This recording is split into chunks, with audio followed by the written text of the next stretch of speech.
Laid off in the east, plenty of jobs in the west. It's a dilemma the government is trying to tackle with its foreign workers job programme.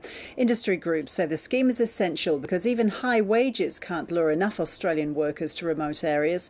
Unions say they want better conditions. John Stewart reports. Gina Reinhardt isn't the only mining boss looking to use enterprise migration agreements to bring in foreign workers.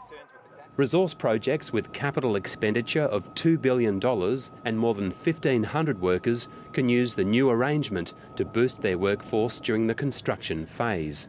And industry groups say that Roy Hill is just the start.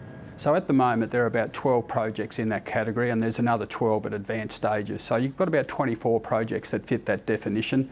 And indeed, if you went down to $1 billion, you'd probably end up with about 40 projects. Industry groups say that workers from the eastern states won't move west to live in remote locations.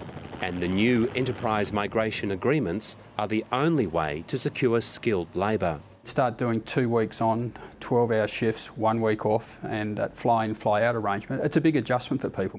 But unions say that resource companies need to provide better working conditions.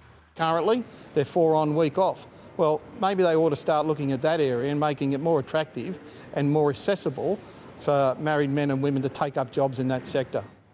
Unions want Australian workers who are being laid off from the manufacturing sector to be retrained to work on the big resource projects. A small amount of skilled migration for these projects is a good thing because the vast majority of people working on these projects will be Australians and there'll be Australian employment training opportunities as well. I'd hate to see the day where one of these projects don't go ahead because of some shrill narrative about foreign workers.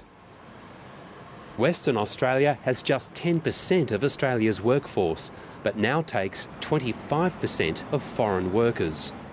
Across Australia, skilled migration is soaring, with more than 90,000 457 visa holders, up almost a third from this time last year.